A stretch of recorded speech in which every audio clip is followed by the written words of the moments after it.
the three things that people do sometimes to guarantee their failure. And you say, can that be possible? I say, well, let's kind of talk about this. Most of us wouldn't self-inflict their own punishment, right, unless there's some weird reason for you to do that. But most of the times that's not going to happen. How do you mean, Peter?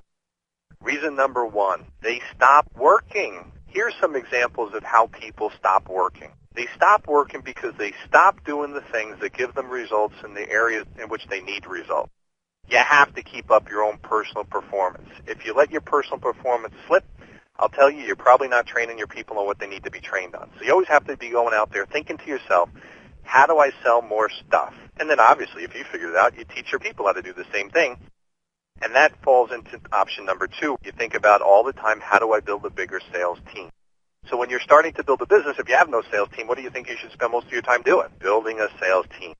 And then you have to avoid, once you start to get one, the management trap. The management trap now is usually that you have to try to figure out all the infrastructure and all the systems in place because now you have a team. So watch out for the management trap. But the biggest reason why a lot of people fail is they stop doing the things that are going to give them the best results, which means they usually stop recruiting. Well, if you're building a business, you got to spend most of your time, a good portion of your time, recruiting. Here's reason number two. They start buying more and they start selling less.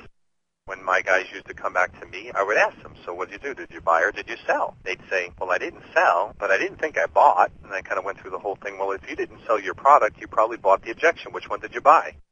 And I try to put it into like a package, like as they walk back with it. Like if they didn't sell their product, which was in a box or a package, then they walked home with something. And it was the objection that they walked home with.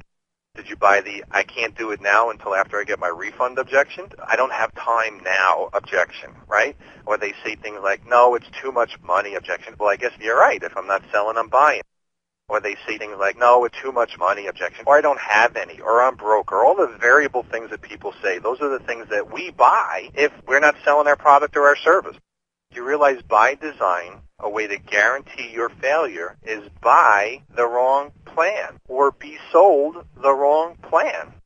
Since there are so many websites out there nowadays, there are billions and billions and billions of pages of stuff out there right now. If your prospect goes to each one of them or any one of them, they can't do all of those things.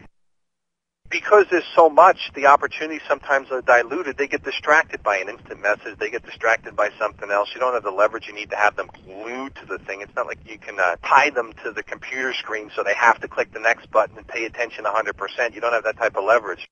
Well, realistically speaking, so many people out there that don't know how this stuff works goes out there and says, oh, you don't have to do anything. Just give them to the website. Well, unless you're doing them in very big numbers and unless you're doing them the right way, most of the times you need to at least be like the tour guide to kind of walk them through, reprocess them through the website, if you will. Somebody's got to be there, right? You get somebody 99% there, but they don't say yes, but they're 99%, you don't get paid. So you're paid on the results. You're not paid for 99% of the commission if you don't sponsor the guy, but you get them 99% close. So some people have bought the wrong plan. You got to be actively involved in the process if you're going to increase your numbers. Don't just think you're going to be able to take somebody, passively throw them in front of our website, or passively tell them to make a phone call, and that all of those people are going to do that stuff. That's buying the wrong plan. Thinking that you can send a gazillion emails out and just build a business all by itself, the average person, you're not going to be able to send the gazillion emails out there. Buying the wrong stuff. Remember I said you have to stop buying more and start selling. They start to buy what people are selling to them.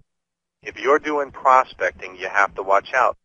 Do you realize that some people actually sell themselves on the idea, well, people from this certain cultural background, they always say they're broke. Or people from this section of the country, they never do anything. Watch out what you're selling. Watch out what you're buying, because those buying of those philosophies just don't make any sense. But sometimes if you hear them frequently enough, you start believing that stuff. Well, the relationship, like I said over here, between buying and selling is a little bit like the yin and the yang. There's a relationship between both. It's like light and dark. You can push dark, if dark were bad, into a corner by exposing it to more light. But if you kind of dim the lights, the darkness creeps in. So be better at selling. Here's the next one. Some people think things through too much, meaning they have just enough information about many things that in essence then they can hurt themselves.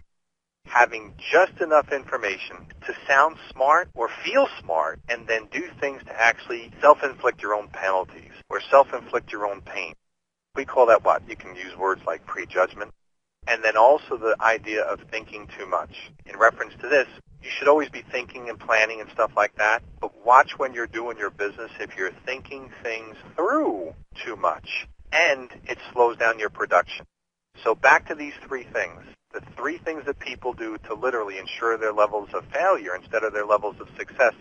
Number one, they stop working. One of the fastest ways to ensure your failure is to slow down. Next, start learning how to sell better, sell more. Stop buying the objections.